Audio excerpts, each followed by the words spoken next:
So it's very common for you to start a unit by thinking about, well, what's the theory, what's the book, what's the text, what are the readings. In this unit, we won't be so much thinking about the readings. There are readings, but we won't be overawed, and they'll happen at the very beginning. And the reason they happen at the very beginning is because the focus of the unit is very much about helping you to develop some schemas, some opportunity for agency in the forward as that relates to entrepreneurship, enterprise. And this is a very different approach than you might be used to.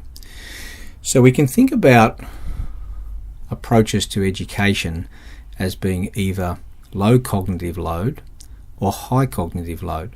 So you would typically be used to an approach that looks a bit more like C in this diagram.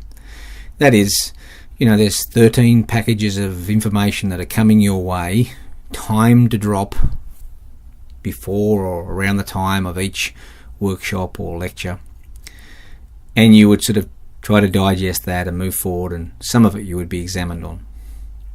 Alternatively, as is the case in this unit, we're more like what's happening in position A in this diagram. That is, I'm going to give you a block of information which relates to what's happening in the pre-test. I'm going to give you a block of information, but we're going to allow you to use that information in lots of different ways throughout the course of the unit. And our aim is that you'll be able to travel a fair way with just that piece of information. So rather than sort of being almost bogged down and sort of overwhelmed by a lot of information, we want you to have a low cognitive load, but we want you to be able to demonstrate your understanding of that knowledge and information in a range of different contexts. Okay?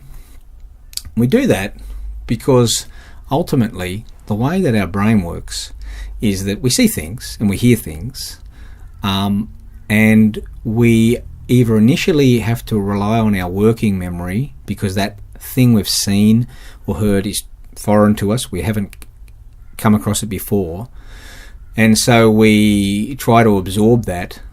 But it's very hard to absorb a lot of information, and so if you're getting a huge amount of information, a whole chapter every week, that can tend to overload your working memory. Alternatively, if you've developed some specific schemas, right, and you've developed these all through your life already, in terms of how to sound out words using syllables, how to use basic maths, how to whole range of things, even just reading itself, right? So you don't have to relearn that every time you do it.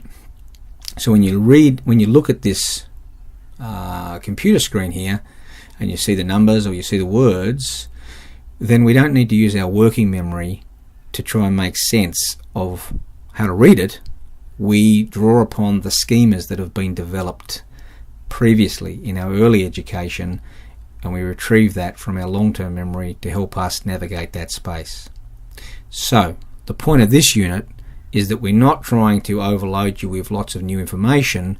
We are trying to help you develop specific schemas that will help you to make sense of complex environments as you go forward. So in a sense, this unit aims at priming your brain as opposed to overloading your brain. It's not a process of, I'm going to give you this information, I'm going to test whether you can remember it, whether you can make sense of it. It's, I'm going to give you a range of experiences during the unit through which you will have the opportunity to hopefully develop some schemas which you can use in future complex situations. So that in essence is the difference between what we're doing in this unit and what you most probably have done in other units, which are what we would call high cognitive load.